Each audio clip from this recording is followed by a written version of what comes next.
ঢাকা বিশ্ববিদ্যালয়ের শিক্ষার্থী লজ্জা লাগে, তারা এখানকার নারীদেরকে হেনস্থা করেছে। পরে আমরা পরিচয় খুঁজলাম, তারা ছাত্র দলের রাজনীতির সাথে জড়িত, সুতরাং কোনো বিচার হবে না। এখন পর্যন্ত দৃশ্যমান কোনো বিচার আমরা লক্ষ্য করি নাই। এবং আপনারা সাংবাদিকরা আছেন, সম্ভবত 2টা পত্রিকায় নিউজ হয়েছে, 2টা পোর্টালে দেখলাম। এর বাইরে বাকি সাংবাদিক বন্ধুরা যে নিউজ করবেন সেটাও হয় নাই। এই যে প্রত্যেকটা ঘটনা আমরা রাস্তায় নামবো, প্রেস রিলিজ দেবো, তারপরে সাংবাদিকরা নিউজ ছাপাবে, আমরা তো তারা তাদের হাত বন্দি। এই বাংলাদেশ আমরা দেখতে চাই নাই। নরসিংদী খোঁজ নিলাম, অবাক করা ব্যাপার হচ্ছে শুধু ধর্ষণ না, ধর্ষণের পরে ধর্ষককে বাঁচানোর জন্য বিএনপির স্থানীয় একাধিক গ্রুপের লিডার, একাধিক নেতা একসাথে জড়িত হয়ে কমন ইন্টারেস্টে মিলিত হয়ে ধর্ষককে বাঁচাচ্ছে।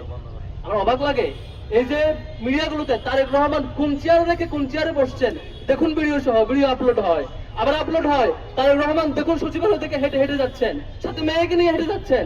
এই ভিডিও দেওয়ার জন্য সাংবাদিকদের সময় হয়, কিন্তু এলাকায় বাড়ির বাবার সামনে থেকে কিশোরীকে উঠে নিয়ে গিয়ে একাধিকবার ধর্ষণ করে হত্যা করা হয়।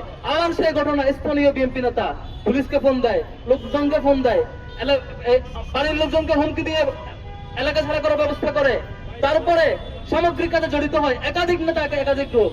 মিডিয়া একটু ইনভেস্টিগেটিভ কিছু বের করবে, সেই সুযোগ হয় না। এটা লজ্জা আমাদের জন্য যে বাংলাদেশ জুলাই গণ অভ্যুত্থানের বিনিময়ে আজকে আমরা পেয়েছি। ঢাকা বিশ্ববিদ্যালয়ের এই নিরাপদ এরিয়া থেকে শুরু করে গ্রামের এলাকা পর্যন্ত প্রত্যেকটা এলাকা শুধু আজকে ধর্ষণ নয়, চাঁদাবাজি নয়, বরং ক্ষমতাসীন দল তাদেরকে পাহাড় দেওয়ার কাজে ব্যস্ত হয়েছে। এটা খুবই দুঃখজনক, খুবই লজ্জাজনক। তারেক রহমানকে অনুরোধ করবো, যদি এভাবে চলতে থাকে পতনের দিন আপনাদের গুনতে শুরু হতে পারে। আপনারা যদি ক্ষমতায় থাকতে চান, ভালোভাবে চালাইতে চান, এখনই এই চাঁদাবাজ এবং দর্শনের ব্যাপারে সিরিয়াস হন। যদি সিরিয়াস না হন, এই যে ছাত্র দল থেকে শুরু করে স্থানীয় বিএনপি পর্যন্ত আপনার দলের প্রত্যেকটা পর্যায়ের লিডাররা এই যে চাঁদাবাজ এবং ধর্ষককে আশ্রয় দেয়, নারী হেনস্থাকারী প্রকাশ্যে ভিডিও পাবলিশ হওয়ার পরও তাদেরকে আশ্রয় দেয়, এই ঘটনা চলতে থাকলে এই চূড়ান্ত বিক্ষোভ, জনমনে যে বিক্ষোভ আপনারা লক্ষ্য করছেন, রাজু ভাস্কর্য থেকে এই বিক্ষোভ একেবারে তৃণমূল পর্যায় পর্যন্ত পৌঁছাবে।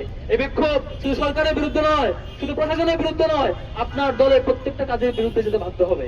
সম্মানিত বন্ধুগণ, আপনার দল বিএনপি গত 15 বছর একটা মজলুম সংগঠন ছিল, নির্যাতিত হয়েছিলেন। আমরা কখনোই আশা করি না আজকে আপনারা জালিম হবেন। আমরা কখনো আশা করি না ধর্ষণ হওয়ার পরে এই ঘটনার আপনাদের প্রত্যেকটা দলের নেতা কর্মী, মিডিয়া উইং, অ্যাক্টিভিস্ট সবাই সংগতভাবে প্রচার করবেন ঘটনা মিথ্যা, ঘটে নাই। আপনারা জনগণকে কনফিউজ রাখবেন, পরে এক পর্যায়ে যখন ফাঁস হবে এই ঘটনা সত্য, তখন বলবেন আপনারা ধর্ষণের বিরুদ্ধে। তাহলে একদিন দুদিন কই ছিলেন, কেন এই ঘটনা মিথ্যা দাবি করেছেন? এভাবে চলতে থাকলে খুব দুঃখজনক করতে হবে। আমরা আর অপেক্ষা করতে চাই না। আমরা চাই আপনাদের দলের পক্ষ থেকে স্ট্যান্ড ক্লিয়ার করবেন। আপনাদের যেসব দলীয় নেতা কর্মীরা, নির্বাচিত প্রতিনিধিরা কিংবা দলের ক্যাডাররা দর্শনের পক্ষ থেকে তাদের বিরুদ্ধে যদি ব্যবস্থা না নেন, আমরা সংঘবদ্ধ হয়ে, আমরা প্রত্যেকটা ক্যাম্পাস মিলিত হয়ে বাংলাদেশের সকল ছাত্র জনতাকে ঐক্যবদ্ধ করে এই ধর্ষক চক্রের বিরুদ্ধে গণ আন্দোলন গড়ে তুলতে বাধ্য হব। আমরা সেই পরিণতি যেতে চাই না, আমরা সুন্দর একটা বাংলাদেশ চাই। আশা করি আপনাদের বুঝ শক্তি ফিরে আসবে। আশা করি সে আওয়ামী লীগ যখন 9-10 সালে এই ধরনের ক্রাইম করছিল, তখন সে সময়ের আন্দোলনকারীরা সতর্ক করেছিল, তারা সতর্ক হয় নাই, তারা চূড়ান্ত পরিণতিতে গিয়েছে। আপনারা শিক্ষা নেবেন। আশা করি আজকের এই বিক্ষোভের পর আপনারা সতর্ক হবেন এবং দৃশ্যমান ব্যবস্থা নেবেন এবং ধর্ষকদেরকে প্রকাশ্যে দিবালোকে মানুষের সামনে শাস্তি নিশ্চিত করার ব্যবস্থা করবেন। তাহলে পরে আমরা আশ্বাস পাবো এবং সম্ভবত আমরা ঘরে ফিরতে পারবো। নয়তো আপনাদের পরিণতির দিকে চূড়ান্ত পরিণতি যেতে হবে। আমরা এই ক্যাম্পাস সহ, ঢাকা বিশ্ববিদ্যালয় সহ প্রত্যেকটা ক্যাম্পাস, প্রত্যেকটা নারী এবং বোনদের নিরাপত্তা নিশ্চিত করার জন্য আমাদের আপ্রাণ লড়াই থাকবে।